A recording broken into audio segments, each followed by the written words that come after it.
ఏదైతే అమరావతి రాజధాని ఏకైక రాజధానిగా అటు కేంద్ర ప్రభుత్వం కానీ ఇటు రాష్ట్రం కానీ అటు గెజెట్ కానీ అయిపోయింది. అయినా కూడా జగన్మోహన్ రెడ్డి గారు గతంలో చెప్పిన 3 రాజధానులు వదిలేసి ఇప్పుడు మావయ్య గారిని కొత్త మాట ఎత్తుకున్నాడు. దాన్ని ఎలా చూస్తారు? నిజంగానే వాళ్ళు చెప్పినట్టుగానే అదేదో తక్కువలో అయిపోతుందని చెబుతున్నారు కానీ ఎక్కడి నుంచి ఎక్కడి దాకా అనేది వాళ్ళకే క్లారిటీ ఉందంటారా? ప్లస్ ఎక్కడెక్కడ అధికారులకు కానీ ఇటు సీఎం కానీ కూర్చోడానికి అవకాశాలు ఎక్కడ ఉన్నాయంటారు అక్కడ? జగన్మోహన్ రెడ్డి గురించి అసలు మాట్లాడుకోవడం ఆయన్ని ఒక సంస్కారహీనంగా మాట్లాడతారు. ఎలక్షన్ ముందు ఒక మాట, ఎలక్షన్ తర్వాత ఒక మాట. మనం గతంలో కూడా అమరావతి రాజధానిగా అనుకోవడం ఇక్కడే పెట్టండి, అన్నీ కూడా వసతులు ఇక్కడే ఉన్నాయి, నేను కూడా ఇల్లు ఇక్కడే కట్టుకుంటున్నానని చెప్పిన వ్యక్తి. తర్వాత 2019 ఎలక్షన్ తర్వాత ఆయన అధికారంలోకి వచ్చిన తర్వాత మళ్ళీ కుటిల రాజకీయం మొదలుపెట్టి 3 రాజధానులు అని చెప్పి 3 ముక్కలాటలాడాడు. అలా అని మూడు రాజధానులనే ఏమైనా చేసాడా? పరిపాలన విభాగంలో కానీ ఏమైనా వికేంద్రీకరణ ఏమైనా చేసాడా? ఏమీ చేయలే. ఊరికి నోటి మాటలు చెప్పి ప్రజల్ని డైవర్ట్ పాలిస్తూ అప్పుడు అభివృద్ధి సంక్షేమం ఏమీ జరగట్లేదు, ప్రజలు ఎక్కడ ఆయన్ని రోడ్డు మీదకి వచ్చి తిడతారన్న ఉద్దేశంతో డైవర్షన్ పాలిటిక్స్ చేసి 3 రాజధానులు చెప్పి 3 ప్రాంతాల మధ్య చిచ్చు పెట్టే ప్రయత్నం చేశాడు. ఎలక్షన్కి 2019 నుంచి 2024 వరకు ఆయన చేసిన భాగవతం చూశారు. 2024 ఎలక్షన్ ముందు ఎన్డీఏ కూటమి మాకు అమరావతి రాజధాని ఏకైక రాజధాని, దాని కవితకి వెళ్ళలేదని చెప్పి వాళ్ళు ఎలక్షన్కి వెళ్ళారు. వాళ్ళు వన్ సైడ్గా కూటమికి పూర్తి మెజార్టీ ప్రజలు ఆస్వాదించారు. అక్కడ పల్లా శ్రీనివాస్ గారు వైజాగ్ దగ్గర ఆయన మన ఆంధ్రప్రదేశ్ కాదు మన భారతదేశంలోనే అఖండ మెజార్టీతో గెలిచిన వ్యక్తి. ఆయన కావచ్చు, ఎంపీ భరత్ కావచ్చు, భారీ మెజార్టీ.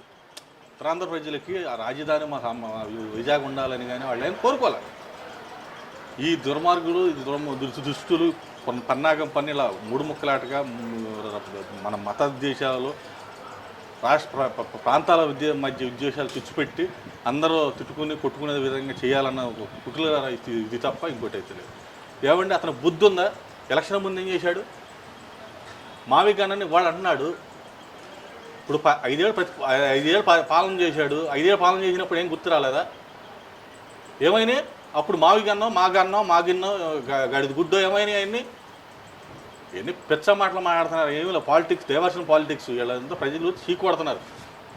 అమరావతి రాజధానిగా ఏకైక రాజధానిగా ప్రపంచం మొత్తం మన భారతదేశంలో మొన్న పార్టీలన్నీ కూడా నిష్పక్షపాతంగా అందరూ కూడా ఒక తాటిపైకి వచ్చి ఎనామస్గా అమరావతి శాశ్వత రాజధాని అని చెప్పి శాసనం చేసినాయి. ఈ దుర్మార్గులు పారిపోయారు. అంటే అసెంబ్లీలో కానీ అటు పక్కన పార్లమెంట్లో కానీ ఆ మాటలు ఎందుకు చెప్పలేపారంటారు? అసలు మావిగానే రాజధాని మాకు అమరావతి వద్దు అని ఎందుకు చెప్పలేపారంటారు? ఇప్పుడు వచ్చి ఎలా చెబుతున్నారు? కనీసం నాయకుడికను వాళ్ళ నాయకులకి మధ్య సత్సంబంధాలు లేదంటారు అక్కడ. వాళ్ళు అక్కడంటే పార్లమెంట్లో కేంద్ర పార్లమెంట్లో కానీ రాజ్యసభలో కానీ ఈ పిచ్చ మాటలు మాట్లాడితే పిచ్చ కొట్లు కొడతారని భయపడి అక్కడ మాట్లాడాల. ఇక్కడ ఆంధ్రప్రదేశ్కి వచ్చి పిచ్చవాగుడు అవుతున్నారు తప్ప.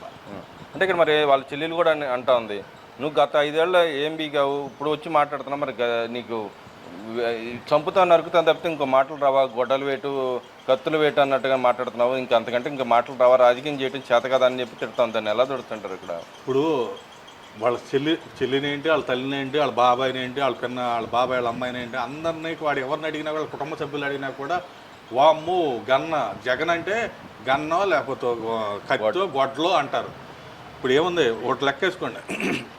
గతంలో కూడా అప్పుడు రాజశేఖర రెడ్డి గారు చనిపోయినప్పుడు కూడా వాళ్ళ ఇంట్లో గొడవలు ఏదో జరిగినాయి అని చెప్పి జగన్మోహన్ రెడ్డి చేపించాడని చెప్పి ఆ రోజున కూడా వచ్చినాయి.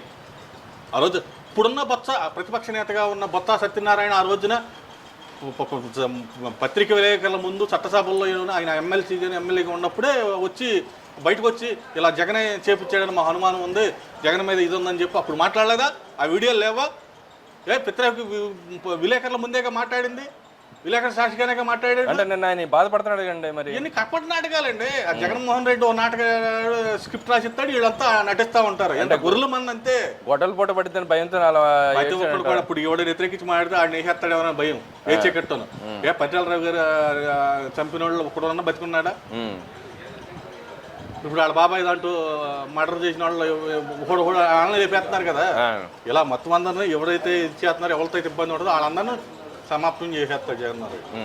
అంటే ఇక్కడ మరి వాళ్ళ చెల్లెలు సొంత చెల్లెలు అంటుంది, నీ పేరు పులివెందులు పెట్టుకో, అవినాష్ పేరు అవిగోటలు అని పెట్టుకోండి, ఇంకా మా రాజధాని పేరు మీకెందుకు, ఆ పేరు మీరు పెట్టుకొని మాట్లాడండి అని చెప్పి మాట్లాడుతూ ఉంది. ఇప్పుడు వాళ్ళకి సిగ్గు శారం అంటే వెళ్ళి వాళ్ళు ఎక్కడైతే గెలిచారో అక్కడ పెట్టుకుని అక్కడ తీర్మానం చేసి అక్కడ పెట్టుకుని అక్కడ ఇచ్చేసిన తర్వాత అప్పుడు వచ్చి మాట్లాడాలి. అంతేగాని ఒక ఎందుకు ఉపయోగం లేని మాటలు ఇక్కడ మాట్లాడుకున్నా ఉపయోగం లేదు. ప్రజలు టైం వేస్ట్, మన టైం వేస్ట్. అంటే ఇక్కడ ఇంకో మాటకు వస్తే నిన్న కోర్టులు కూడా ఏదైతే చంపుతాం నరుకుతాం అనే పద్ధతిలో మీరు బ్యానర్లు పెడతాన్ని కూడా కోర్టు ఆక్షేపించింది. దాన్ని ఎలా చూడొచ్చుంటారు? నిజంగా వాళ్ళకి ఏమండి ఇవాళ 16 నెలలు 18 నెలలు జైలు చూసి వచ్చినాడు. ఆయనకి కోర్టులు అన్న గౌరవం లేదు, ప్రజాస్వామ్యం అన్న గౌరవం లేదు. అతను ప్రజాస్వామ్యంలో ఉంటే అర్హుడే కాదు అసలు. అంటే ఇక్కడ మరి చూసుకుంటే దాన్ని ఎలా చూడొచ్చు అంటారు? కోర్టులు కూడా ఇలా వ్యాఖ్య చేయడానికి వాళ్ళకి గౌరవం ఉంటేనే కదా. ప్రజాస్వామ్యం అన్న కోర్టులు అన్న గౌరవం లేదు, అతను మనిషే కాదు. అంటే గురించి అతను మాట్లాడుకోవడం కూడా చాలా తప్పు. అంటే ఇలాంటి వాళ్ళని ఎలా శిక్షించాలంట? కోర్టు ఎలాంటి శిక్షలు వేయాలంటారు? గతంలో కూడా మహిళల గురించి కించపరిచిన వాళ్ళని కూడా వ్యాఖ్య చేసింది. అలాంటి నాయకులను కూడా ఎలా ఇతను నుంచి నడి రోడ్డు మీద నుంచోబెట్టి ఉరి తీయాలి, అతనికి అదే శిక్ష.